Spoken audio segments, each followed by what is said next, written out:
Buenas tardes, hermanos, ¿cómo están? Pues como dice nuestro hermano Edgar, vamos a emprender un nuevo viaje, porque cada que abrimos la palabra, cada que leemos un versículo, un libro, verdad que es increíble ver la sabiduría de Dios, ver cómo cada versículo, cada libro que está en su palabra, después de tanto tiempo sigue siendo vigente. El día de hoy vamos a hablar y a estudiar los primeros versículos de la primera carta del apóstol Juan. Después de un año y un poco más de estar acostumbrados tal vez a escuchar al apóstol Pablo, que bueno, también sabemos que todos ellos, al igual que todos nosotros, Dios nos usa, Dios nos utiliza, y es el Espíritu Santo quien habla. Y ahora, en esta carta del apóstol Pablo, perdón, Juan, vamos a empezar con algo, un viaje que desde el inicio va a ser bastante emocionante, hermanos. Así que, pues vamos a dar inicio y, bueno, pues vamos a hablar un poco acerca de esta carta antes de entrar de lleno a estudiar estos versículos. Vamos a hablar y decir algunos datos sobre esta carta. Bien, esta carta tiene varias particularidades. La primera de ellas es que cuando iniciamos la lectura, no hay saludos, no hay destinatarios, no hay un lugar, una iglesia específica a la cual se envíe esta carta. Es por ello que se cataloga como una carta o una epístola general. Si bien dentro del texto de la carta no viene el autor tampoco, ¿cómo podemos saber que es de autoría del apóstol Juan? Bueno, hay varios datos que nos pueden ayudar a ello. El inicio de la carta nos habla acerca de que el autor es un testigo ocular, un testigo de primera mano que convivió y estuvo con nuestro Señor Jesucristo, lo cual reduce mucho el universo de quién puede ser. Además, la forma en la que escribe es una forma de una especie de padre espiritual. Se está dirigiendo a iglesias, lo vamos a ir viendo a lo largo de esta carta. Además, él se presenta en esta carta, su forma de escribir es con una autoridad que solamente pueden verse en los apóstoles de nuestro Señor Jesucristo, los 12. Entonces, el universo se reduce a 12. Pero, ¿qué es lo que determina que podamos decir que es una carta del apóstol, escrita por el apóstol Juan? Todos aquellos vocablos, todo el estilo con que se escribió esta carta es muy parecido, muy similar al cuarto evangelio que escribió precisamente el apóstol Juan. Es por esto que la autoría se le adjudica sin duda al apóstol Juan. Además, a finales del siglo, esto lo escribió a finales del siglo I, y el apóstol Juan estaba en la ciudad de Éfeso, y ahí tuvo un discípulo que se llamaba Policarpo. Policarpo hace mención de esta carta a los escritos, y a su vez Policarpo tuvo un discípulo que se llamaba Irineo, y este discípulo cita y atribuye la carta a Juan. Entonces, estos datos son una evidencia clara y firme de que la autoría de esta carta es del apóstol Juan. Otra peculiaridad que tiene esta carta es que no tiene fecha. No sabemos a ciencia cierta el la fecha en la que fue escrita, pero con todo esto que acabamos de mencionar anteriormente, podemos intuir, se deduce más bien, que fue escrita posteriormente al Evangelio. Y el Evangelio, y esto nos da una pista de que pudo haberse escrito entre los años 85 y 95 después de Cristo. Y en esa época, ¿qué sucedía en Asia, ¿no? Que es donde se encontraba el apóstol Juan? ¿Cuál era la situación del apóstol Juan y de las iglesias en las cuales él tenía influencia? Bien. En aquella época, como nos decía hace un momento, la tradición de la iglesia identifica a Juan ya como un hombre, una persona de edad avanzada. Estamos hablando ya a finales del siglo I, que está en Efeso, pero aún con una actividad bastante fuerte en el cuidado de las iglesias, en la escritura. Y el apóstol Juan redacta esta carta porque hay un problema que se está presentando en las iglesias. Están apareciendo falsos maestros, como también fue la situación de la iglesia en Roma, ¿recuerdan? Al final el apóstol Pablo hace mención de esos falsos maestros. Aquí esta carta también tiene esa peculiaridad que surge de la necesidad de proteger a la iglesia de aquellos falsos maestros que estaban corrompiendo el evangelio. ¿Qué predicaban estos falsos maestros?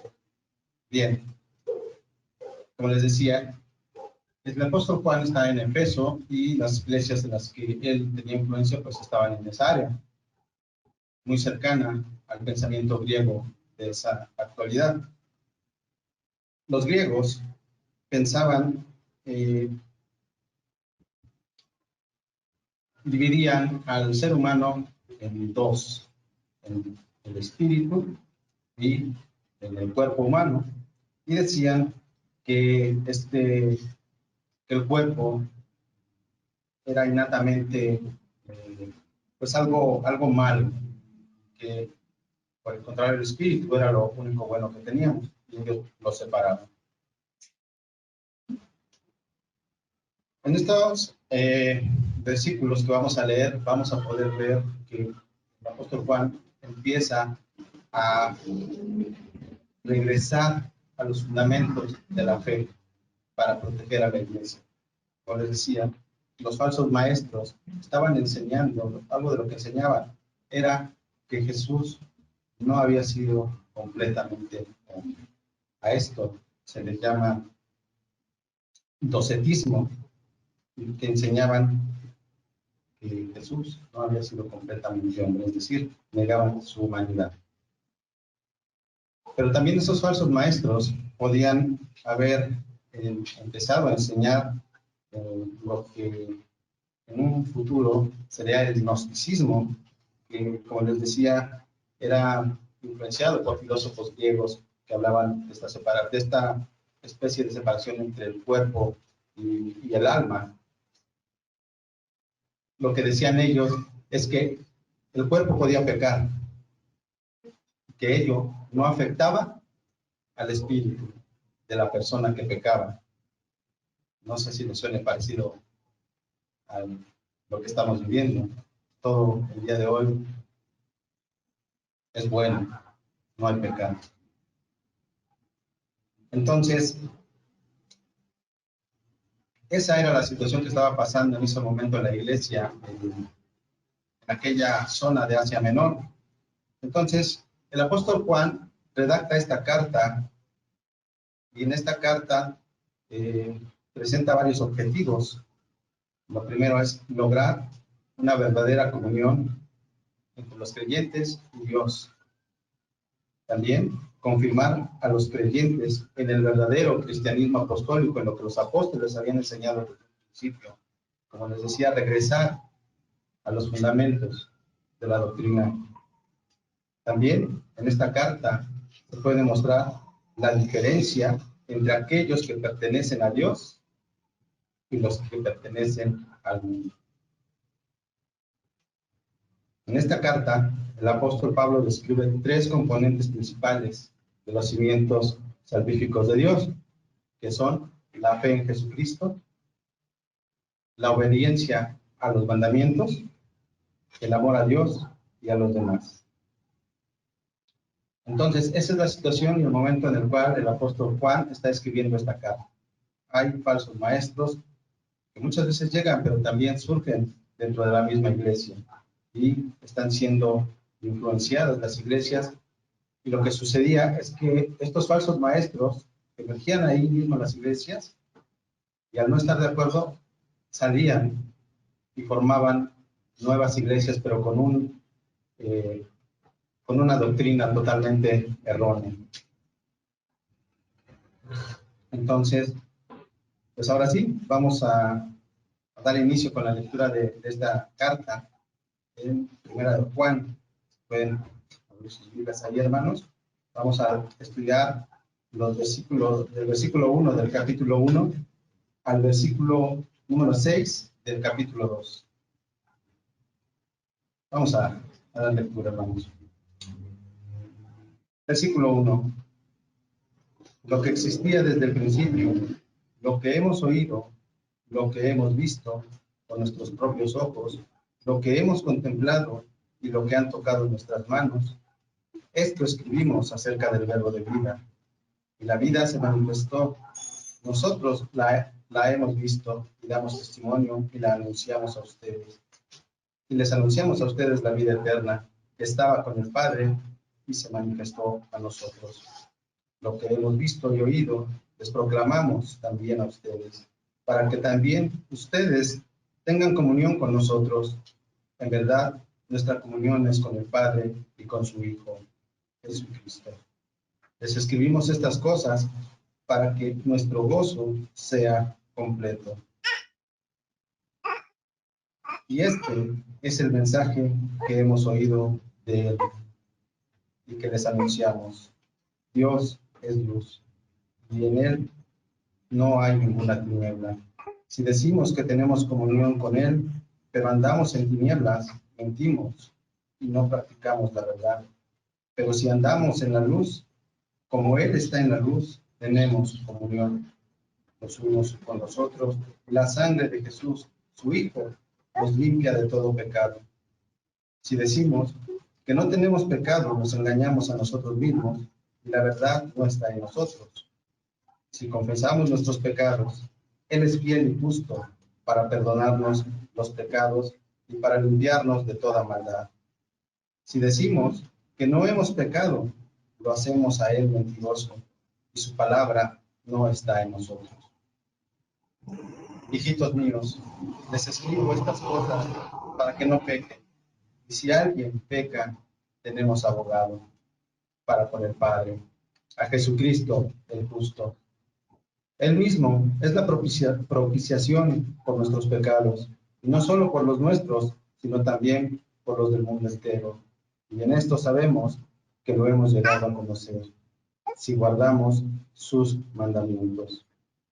El que dice, yo le he llegado a conocer y no guarda sus mandamientos, es un mentiroso, y la verdad no está en él. Pero el que guarda su palabra, en él verdaderamente se ha perfeccionado el amor de Dios. En esto sabemos que estamos en él.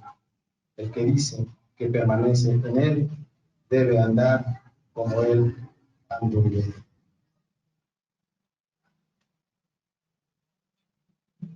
Bien, pues, como les decía, nada más leyendo por corrido los versículos, vemos que es muy directo el apóstol Juan, lo que está tratando, recordando lo que tenemos como contexto. Eso no lo debemos de perder de vista. Si bien esta carta se escribió en un momento para solucionar un problema que se estaba presentando, vamos a ver que sigue siendo vigente hasta el día de hoy para nosotros. Así que pues vamos a empezar a estudiar los versículos, hermanos. Vamos a leer nuevamente el versículo 1. Lo que existía desde el principio, lo que hemos oído, lo que hemos visto con nuestros propios ojos, lo que hemos contemplado y lo que han tocado nuestras manos, esto escribimos acerca del verbo de vida. En este primer versículo podemos observar que el apóstol Juan está hablando en plural. No solamente se menciona a él. Y esto tiene sentido. ¿Por qué? Recordemos que la falsa enseñanza que se estaba propagando era que Jesús no era hombre, que era espíritu. Entonces, ¿qué es lo que nos está diciendo en este primer versículo el apóstol Juan? Que él, y muy seguramente todos los apóstoles que de primera mano estuvieron con Jesús, todos ellos lo oyeron, lo vieron, pero no solo eso, lo contemplaron, lo tocaron. Está resaltando aquí que él y los apóstoles pudieron comprobar que Jesús era verdaderamente hombre. Dentro de estas palabras que acabamos de mencionar y que da una mayor fuerza a esta afirmación es cuando dice que lo han contemplado. Cuando nosotros contemplamos algo, lo observamos con atención, con interés, con detenimiento. Por ello, podemos entender que Pablo pone esta palabra, porque dice que lo vieron, pero no solo lo vieron, sino que lo contemplaron. Tuvieron tiempo suficiente para estar con él. Y todos ellos han escrito, los apóstoles de los cuales tenemos en las escrituras, han escrito que Jesús era hombre, además de Dios. Entonces, en estos versículos, Juan utiliza un tono enérgico, diciendo que él vio, escuchó, contempló y tocó a Jesús. Y esto lo escribió en su evangelio. Y bueno, aquí vamos a ir viajando a través de los versículos y lo que nos vamos a dar cuenta es que vamos a ir prácticamente estudiando también el evangelio de Juan. Y es lo que nos comprueba que Juan es el autor también de esta carta. Vamos a leer Juan, capítulo 13, versículo 5. Juan 13, versículo 5 dice: Luego echó agua en una vasija y comenzó a lavar los pies de los discípulos y a secárselos con la toalla que tenía ceñida. También en el Evangelio de Juan, en el capítulo 21, versículo 20, Juan 21, versículo 20 dice: Pedro, volviéndose, vio que le seguía el discípulo a quien Jesús amaba, el que en la cena se había recostado sobre el pecho de Jesús y le había preguntado: Señor, ¿quién es el que te va a entregar? ¿Qué es lo que podemos ver en este par de versículos, hermanos? Un espíritu no puede lavar los pies. Y aún más, Juan afirma, está diciendo que en la última cena, él se recostó en el pecho del Señor. Es una prueba de que Jesús era verdaderamente hombre, no solamente un espíritu. Con esto Juan está desmintiendo esas falsas doctrinas. Juan da mucha importancia al testimonio de primera mano de él y de los apóstoles, pero interrumpe un poco esa mención de ese testimonio en el versículo 2. Vamos a ver qué nos dice en el versículo 2. Y la vida se manifestó, nosotros la hemos visto y damos testimonio y les anunciamos a ustedes la vida eterna que estaba con el Padre y se manifestó a nosotros. Juan está haciendo una afirmación que no deja duda a nadie, que él y los apóstoles están dando el testimonio de quién, de aquel que estuvo con el Padre y que además es la vida eterna. Cuando Jesús se manifiesta a los apóstoles, se está manifestando la vida. Y vamos a ver un poquito más adelante, que se refiere el apóstol. Y bueno, el mismo Jesús nos va a aclarar un poquito más acerca de esto, de que Él es la vida.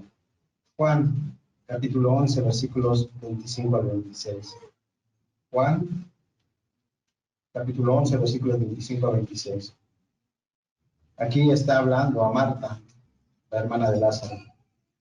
Jesús le contestó: yo soy la resurrección y la vida. El que cree en mí, aunque muera, vivirá. Y todo el que vive y cree en mí, no morirá jamás. Especie de paréntesis que hace el apóstol Juan entre el versículo 1 y el versículo 3 que vamos a leer posteriormente es para decirnos que Jesús es la vida y que solamente por medio de la fe en Él tenemos la salvación.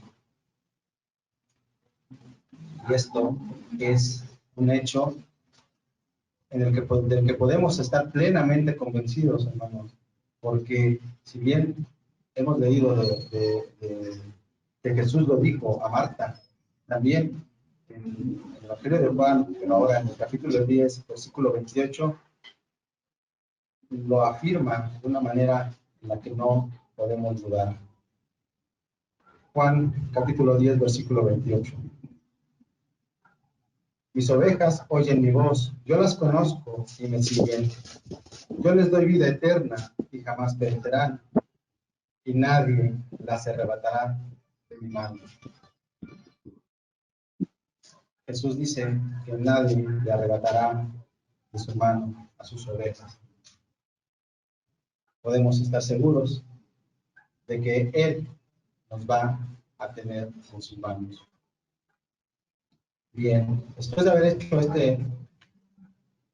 especie de paréntesis, Juan continúa hablando acerca de ese testimonio de primera mano de él y los apóstoles en el siguiente versículo, que es el versículo 13, que dice: lo que hemos visto y oído les proclamamos también a ustedes, para que también ustedes tengan comunión con nosotros.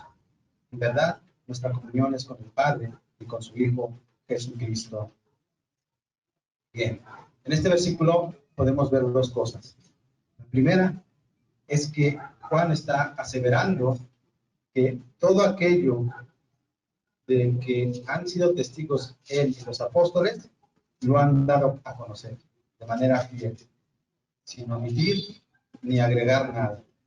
Lo que vieron, lo que escucharon, lo que contemplaron es lo que han dado a conocer. Son testigos fieles, es lo que quiere dar el apóstol en este versículo. Pero esto también tiene un objetivo. Como decíamos al principio, el objetivo, uno de los objetivos de la carta es que los creyentes tengan comunión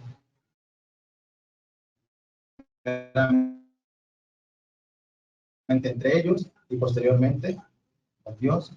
¿Qué?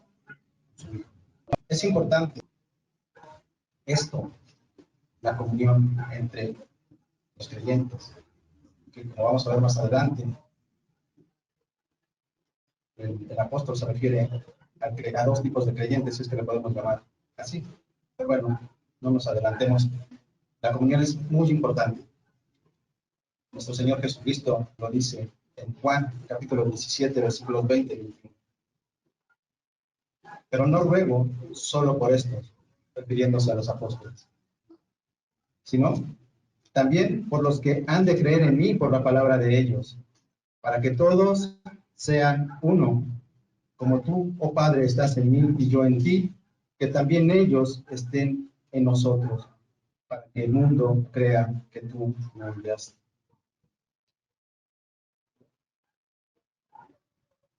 El tener comunión entre creyentes es algo muy bonito y creo que cada 8 días lo podemos hacer.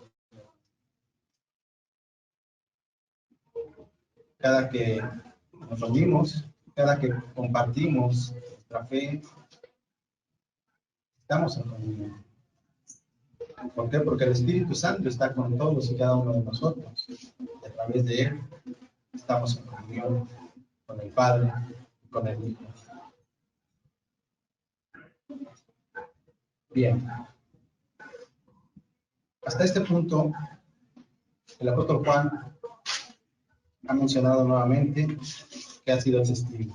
¿Por qué? Porque es muy importante. Como les decía hace un momento, la doctrina falsa que se estaba diciendo era que Jesús era un espíritu. Pero Juan, a lo largo de estos versículos y los que hemos leído adicionalmente, nos demuestra que Jesús era completamente hombre también. Y es un punto muy importante que quiere dejar claro el apóstol, que él lo vio, él estuvo con él.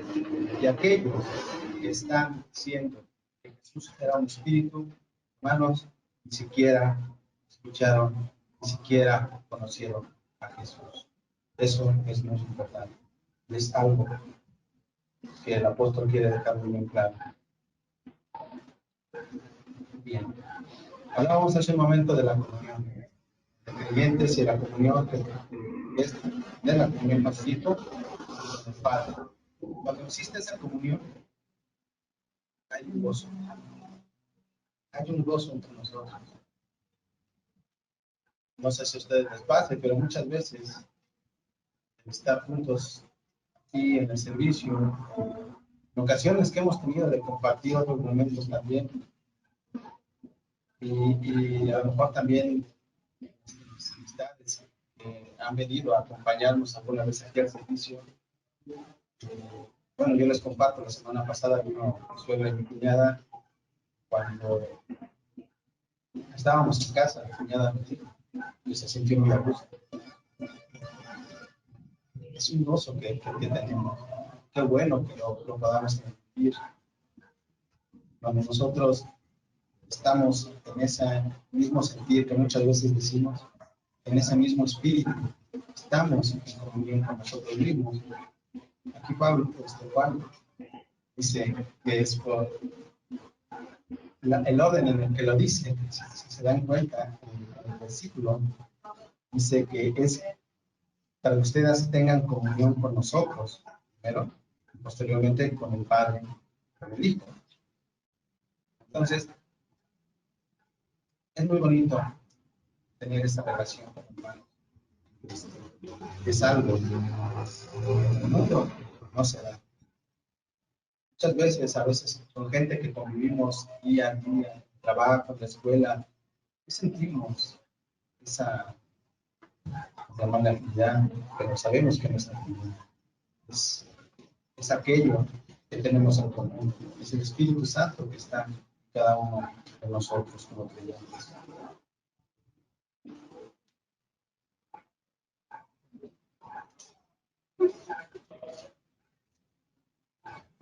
Además, cuando nosotros compartimos el Evangelio, estamos platicándole a alguien, sentimos emoción. Quisiéramos decir tantas cosas, quisiéramos transmitir esa alegría, ese gozo de conocer a Dios, de lo que ha hecho en nuestras vidas. Y eso, hermanos, produce también comunión entre cada uno de nosotros. Comunicar, tratar de hacer lo que Jesús nos ha pedido, la gran comisión. Bien, hasta este punto, el apóstol Juan se ha centrado en aclarar que Jesús fue completamente hombre, además de Dios. Y bueno, hemos leído también que cuando se manifestó Jesús, lo escucharon. Pero ¿qué fue lo que dijo Jesús? ¿Cuál fue el mensaje que dio Jesús? Aunque también sabemos que Jesús mismo era el mensaje. Pero bueno, el versículo 5 nos dice cuál es el mensaje. Y este es el mensaje que hemos oído y que les anunciamos. Dios es luz y en él no hay ninguna tiniebla. En este este mensaje que está diciéndonos el apóstol Juan, nos dice que el mensaje que recibieron es acerca de quién es Dios. Dios es luz. Jesús, lo sabemos, fue quien vino a dar a conocer al Padre. Tiene esa misma naturaleza. En él podemos ver reflejado al Padre. ¿Cuál es la conclusión? La que dice Juan, que Dios es luz, es decir, Dios es verdad, Dios es santo. Entonces, hermanos, esto es muy importante para los siguientes versículos que vienen, porque este versículo 5, en el que nos dice que Dios es luz, es decir, Dios es verdad, Dios es santo, se toma como base para los siguientes versículos, que son del 6 al 10. Y es interesante en estos versículos del 6 al 10, en los cuales habla de los creyentes que les mencionaba hace un rato, cómo va intercalando Pablo, Pablo,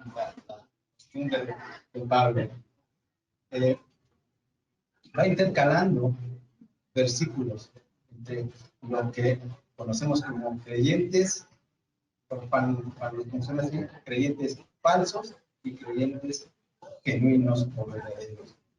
Vemos que los versículos 6, 8 y 10 hacen referencia a los creyentes falsos. Los versículos 7 y 9 hacen referencia a los creyentes genuinos. Recordemos por qué hace esta mención de este tipo de creyentes, hace esta distinción entre los creyentes. ¿Por qué? Que la filosofía que se estaba introduciendo en la iglesia por los falsos maestros era debido a que, pues bueno, el cuerpo es aparte, el espíritu es aparte, hago lo que quiera con el cuerpo, puedo pecar, al fin no afecta mi vida espiritual, no hay problema. No es así. Vamos a leer estos versículos. Y los quisiera leer en ese orden, y vamos a ver qué congruentes se escuchan. Vamos a leer primeramente el 6, el 8 y el 10. Versículo 6. Si decimos que tenemos comunión con Él, pero andamos en tinieblas, mentimos y no practicamos la verdad. En el versículo anterior, ¿qué decíamos? Que Dios es luz, que Dios es santo. Entonces, hermanos, ya hablábamos de la comunión. Cuando decimos que tenemos comunión con Dios, es decir, estamos unidos a Él. Tenemos una relación personal con Él. Pero, cuando decimos eso y andamos en tinieblas, ¿esto es posible? ¿Por qué? Si andamos en luz, podemos ver todo con claridad. No podemos buscar en las tinieblas porque estaríamos a ciegas. No podríamos caminar. Así es. La Biblia nos habla de tinieblas, los sentidos. En el sentido que dice nuestra hermana Carmen, pero también en el sentido de pecado. ¿Ah? Entonces, si en el versículo 5 nos dice que Dios es santo, ¿es posible que nosotros que andamos en tiniebla tengamos comunión con Él? Es decir, que tengamos una relación con Él. No. Dios es santo. No hay nada impuro en Él. Dios no tiene relación alguna con el pecado, hermanos. Vamos ahora al versículo número 8. Si decimos que no tenemos pecado, nos engañamos a nosotros mismos y la verdad no está en nosotros. Todos sabemos que todos somos pecadores. Volvamos a esa época. Como les digo, aplica hoy también. Decían que no había pecado. Si yo digo que no tengo pecado, estoy mintiendo.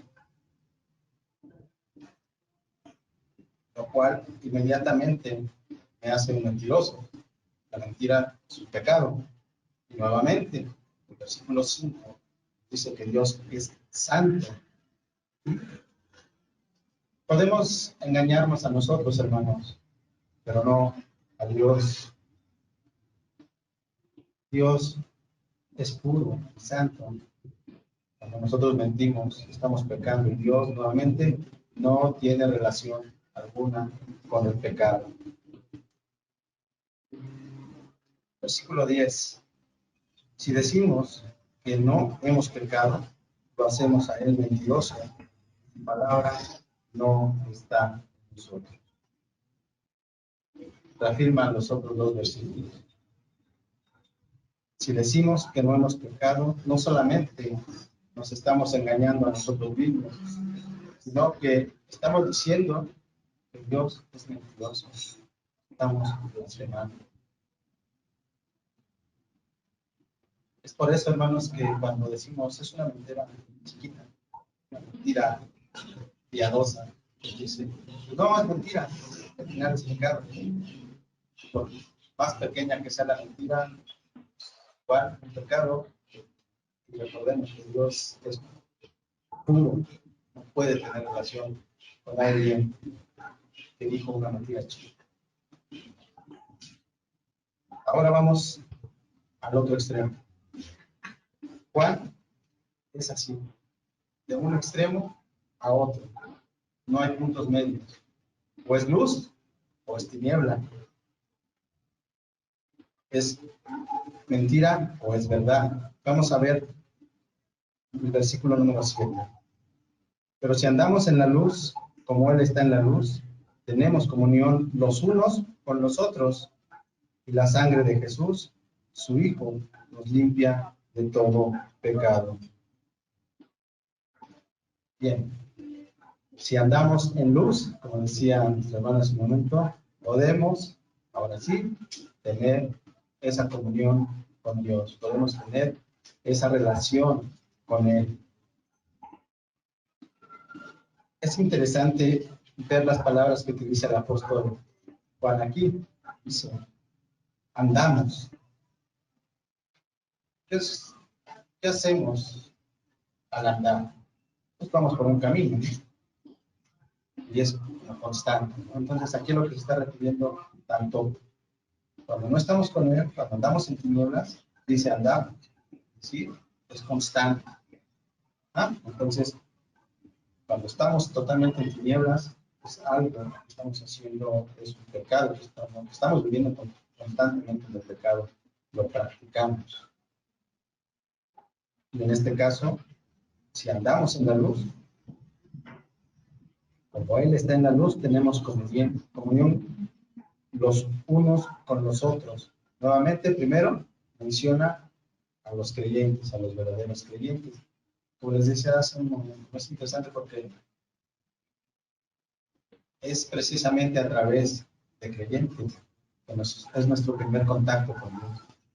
Porque cuando nosotros no le conocíamos, alguien nos compartió de la palabra. Cuando nosotros conocimos a Dios por ese mensaje que nos fue compartido, estábamos entrando en comunión, en un mismo sentir, en un mismo espíritu. Y además, la sangre de Jesús, su Hijo, nos limpia de todo pecado. ¿Cómo es esto que nos limpia de todo pecado? Bueno, vamos a ver el versículo número 9. Si confesamos nuestros pecados, Él es fiel y justo para perdonarnos los pecados y para limpiarnos toda maldad. No hay pecado que no pueda ser perdonado, no nos pueda ser perdonado si lo confesamos. Pero no solamente es confesar los pecados, nos debemos reconocer ante Dios como pecadores. Es cierto que pecamos día a día, pero debemos reconocer e ir delante de Él y decir, soy pecador, y arrepentirnos de eso. Entonces, eso es el primer paso, como un verdadero creyente. Entonces, es de esa manera como por medio de la sangre de nuestro Señor Jesucristo, todos nuestros pecados son limpiados. Salmo 32, versículo 5. Es un salmo que leímos hace poco, si lo recuerdan. Salmo 32, versículo 5. Te manifesté mi pecado y no encubrí mi iniquidad. Dije, confesaré mis transgresiones al Señor, y tú perdonaste la culpa de mi pecado.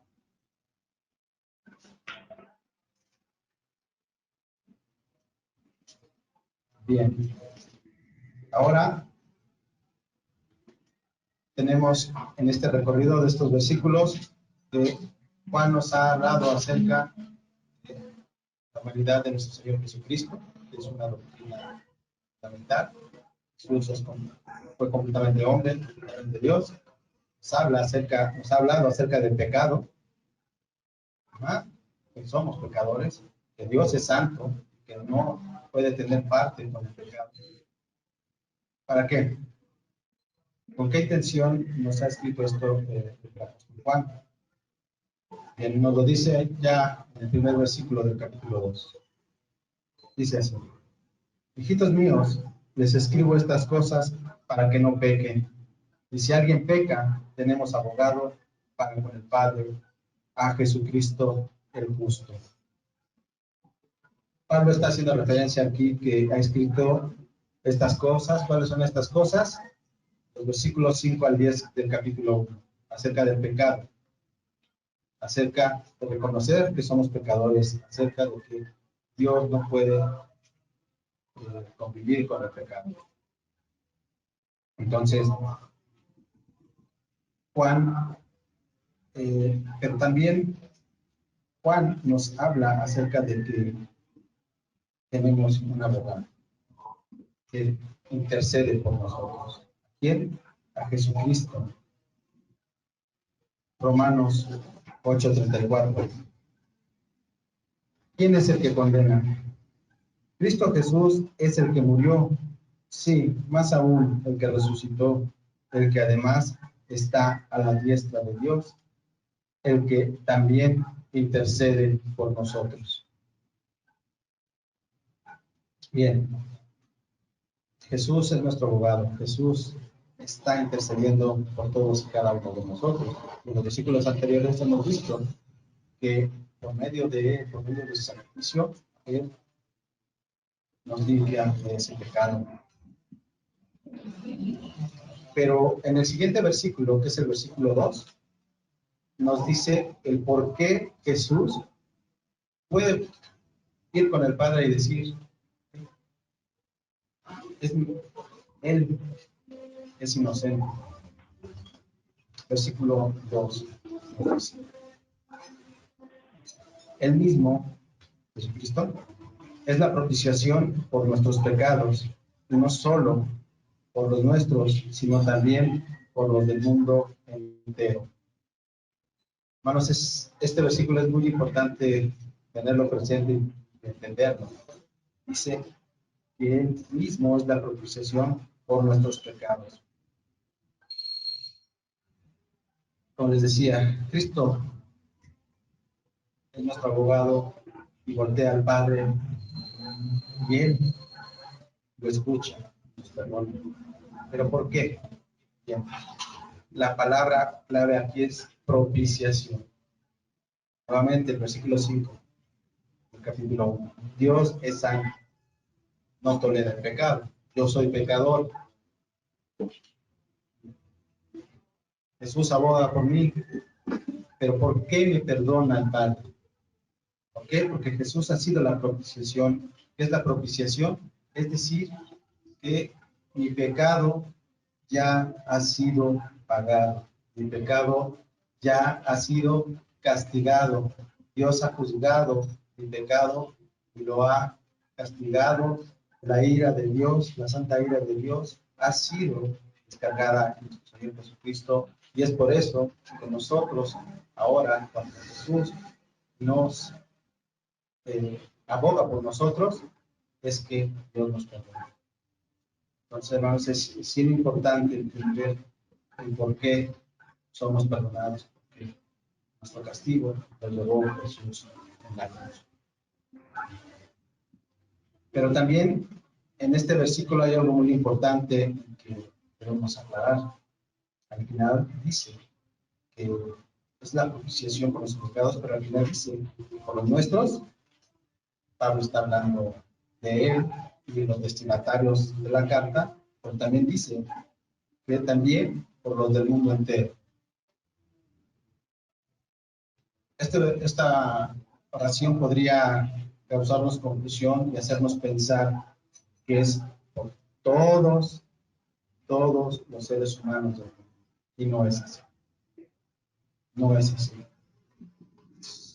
Cuando Pablo se refiere al mundo, se refiere a una gran cantidad de personas, a muchos, pero no a todos y cada uno. Y esto lo podemos ver corroborar en otros escritos del mismo Juan. Aquí en la misma carta, la primera carta de Juan, en el capítulo 5, versículo 19, nos dice lo siguiente.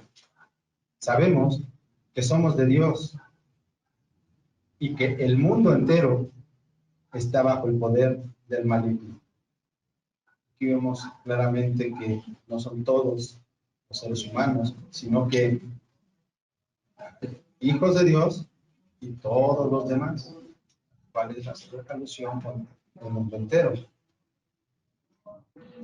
También en el Evangelio que escribió Juan, en el capítulo 4, versículo 42, dice, aquí está en Samaria, y decían a la mujer, ya no creemos por lo que tú has dicho, porque nosotros mismos lo hemos oído y sabemos que es en verdad el Salvador del mundo.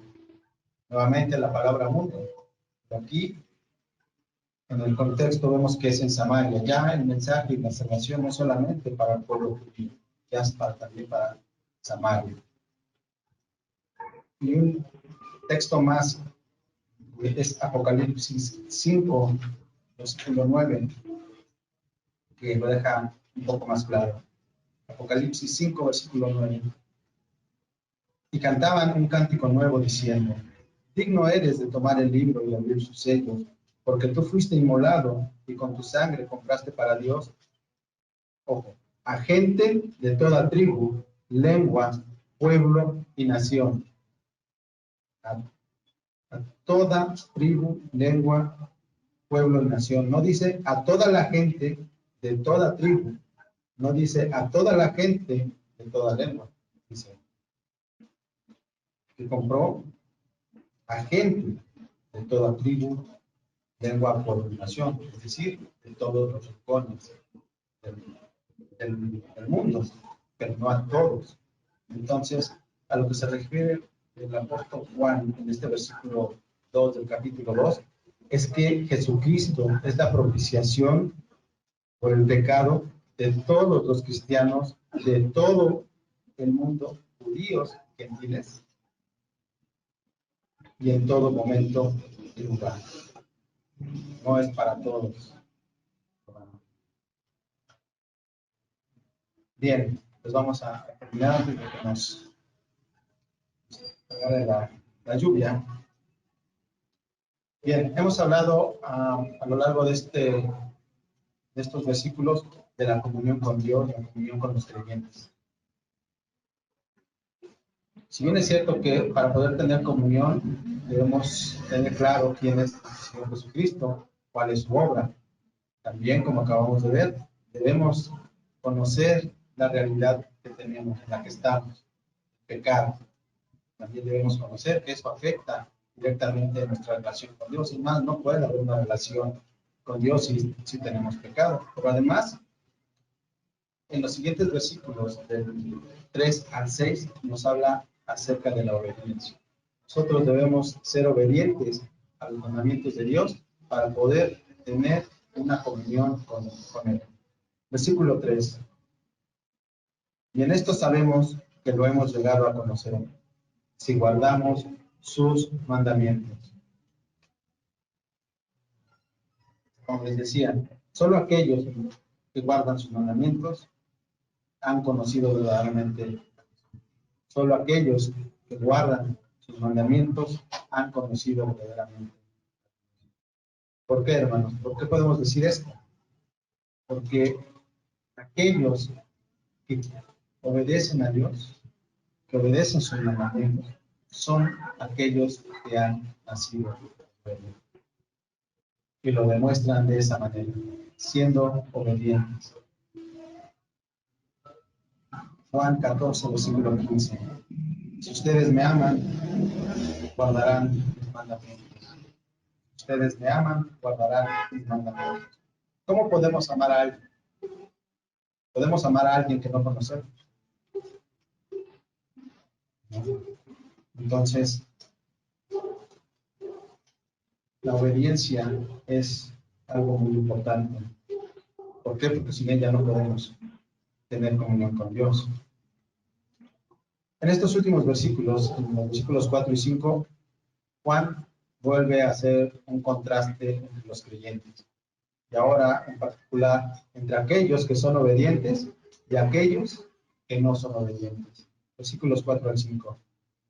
El que dice, yo le he llegado a conocer y no guarda sus mandamientos, es un mentiroso y la verdad no está en él.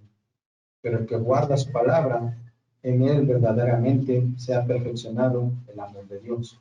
En esto sabemos que estamos en él. Bien, como les decía, aquí vemos un contraste entre obediencia y desobediencia. Y al igual que en los versículos del capítulo 1, versículos 6, 8 y 10, y versículos 7 y 9, nos habla acerca de que no es posible estar en comunión con Dios, porque aquí en el versículo 4 dice, yo le he llegado a conocer. Esta expresión se refiere precisamente a eso. Le he llegado a conocer, es que tengo una relación con Dios. Pero si no guardamos sus mandamientos, nuevamente, hermanos, Dios no puede tener una relación con nosotros, en desobediencia. Y por el contrario, en el versículo 5 nos dice que aquel que guarda su palabra, en él verdaderamente se ha perfeccionado el amor de Dios. Cuando guardamos los mandamientos que Dios nos ha dado a conocer a través de su palabra, estamos en comunión con Dios. ¿Por qué? Porque el Espíritu Santo mora en nosotros. Y hermanos, eso es lo que nos permite ser obedientes, no nosotros. Es el Espíritu Santo que nos lleva a tener esa obediencia. Y bueno, la obediencia es una muestra de salvación. Nosotros no estamos siendo obedientes. Si nosotros decimos que somos creyentes, que somos cristianos, pero no estamos obedeciendo a Dios, sus mandamientos, algo está mal. Y creo que ya sabemos dónde está el detalle. Romanos 8:14. Porque todos los que son guiados por el Espíritu de Dios, los tales son hijos de Dios. Vemos la importancia del Espíritu Santo en nuestras vidas, hermanos. Y en el versículo siguiente, que es el último que ya vamos a estudiar, lo vamos a ver. Versículo 6. El que dice que permanece en él, es decir, que tiene una relación con él, debe andar como él anduvo. Aquí la palabra debe es muy importante. ¿Por qué? Juan no da opción. El que dice que permanece en él, el que dice que conoce a Dios, el que dice que tiene una relación con él, debe andar como él anduvo. Cuando nuestro Señor Jesucristo estuvo aquí en la tierra, ¿qué fue lo que hizo? Estuvo en obediencia al Padre en todo momento. Cuando nuestro Señor Jesucristo estuvo aquí, en todo momento hizo la voluntad del Padre. Entonces, ¿qué debemos hacer? Andar en obediencia. Debemos hacer la voluntad en todo momento del Señor. Entonces, Pero ¿cómo hacemos eso? Porque ya vimos que no hay otra. Si en verdad estamos en Él, debemos vivir como Él lo hizo. Como hemos dicho hace unos momentos, nosotros no podemos. Y esto es importante, hermanos. No podemos decir que como aquí la Biblia nos dice que debemos andar como Él anduvo, pues bueno, ¿cómo iba a realizar? Bueno, esto es lo que tengo que hacer. Aunque quisiéramos, no lo podríamos hacer. Nosotros no podemos. Entonces, ¿cómo podemos vivir de la manera en que nos pide Dios? Bueno, pues hay buenas noticias. Simplemente, cuando nosotros en verdad estamos con Él, estamos en Él, que tenemos una relación con Él, por medio de su palabra, por medio de la oración, por medio de ser obedientes, tenemos al Espíritu Santo que es quien nos guía y quien nos lleva. Y si nosotros tenemos al Espíritu Santo en nosotros, hermanos, no podemos vivir de otra manera. Es por eso lo que decíamos hace un momento. La obediencia es muestra de la salvación. ¿Por qué? Porque eso evidencia que el Espíritu Santo está en cada uno de nosotros. Bien, pues ya terminamos. Ahorita lo hacemos. Voy a dejar terminar.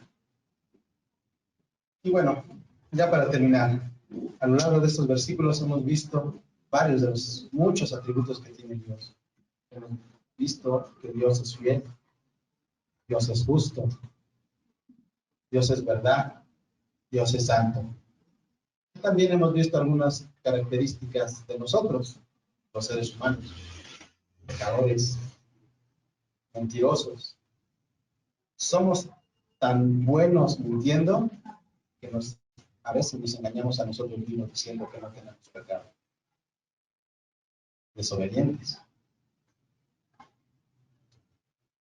De esta manera, viviendo de esta manera, no podemos tener una comunión con Dios, una relación con Él. Es por eso, hermanos, que es muy importante conocer nuestra realidad. Como decía hace un momento, el primer paso es reconocer que somos pecadores. Esta carta fue escrita hace mucho tiempo para una situación específica, pero hemos leído y visto a lo largo de ella que aplica para nosotros también el día de hoy. Es algo que existe. Las iglesias, tristemente, están siendo invadidas cada día más por herejías, por doctrinas falsas que alejan mucho a las personas. Es por eso que es tan importante que nosotros conozcamos la palabra de Dios, que pidamos sabiduría para entenderla, que dediquemos tiempo en ello.